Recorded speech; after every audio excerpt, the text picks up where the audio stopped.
In this tutorial, we're going to take a look at how to add activities to the modules. I'm going to start out in my module view, and I've got several modules created. Let's take a look at how to add some of our activities to the modules.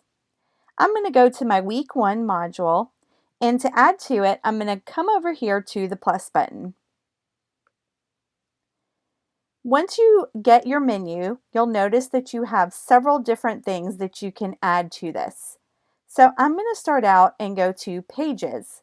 I've created a weekly schedule for this week 1, and I'm going to click that and add that item.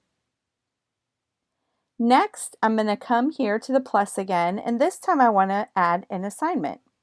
So I'll navigate to Assignments, and I'm going to click on my first 6 weeks writing assignment. It's super easy to add items that you've already created, but you can also add items that you haven't created yet. To do that, I'm going to click the plus button, and this time I'm going to go to Discussion Boards. You'll notice that I don't have any discussion boards already created, so I'm going to click New Topic, and I'm going to give this a title.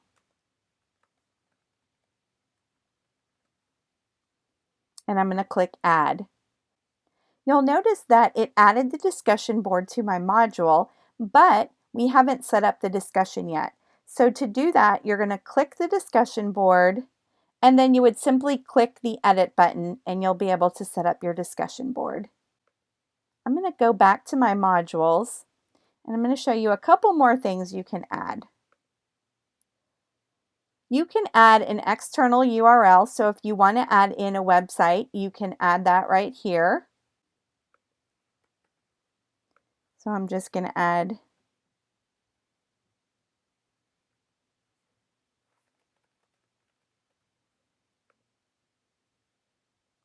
and then you're going to notice that it has this button, Load in a New Tab. I highly recommend that you use that button because then the students will still be logged into their Canvas.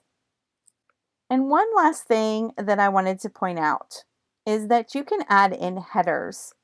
So a header is really just text that's going to be in your module, and it might help guide your students.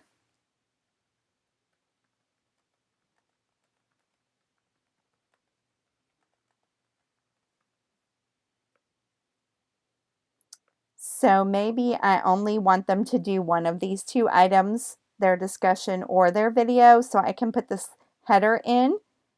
I'm going to publish all of these things as well to make sure my students can see them. And another way to help organize, since these 2 items are going to be underneath here to choose from, I'm going to come over here to my menu, and I'm going to indent this in a couple of times in order to indicate that those go under that. So that's just a helpful tip on how to organize. One last tip, if you want to rearrange, you can click and drag the dots on the left-hand side, and now I can rearrange the order in which my assignments appear. And you can rearrange as much as you want. You can even rearrange things to another module if you want to.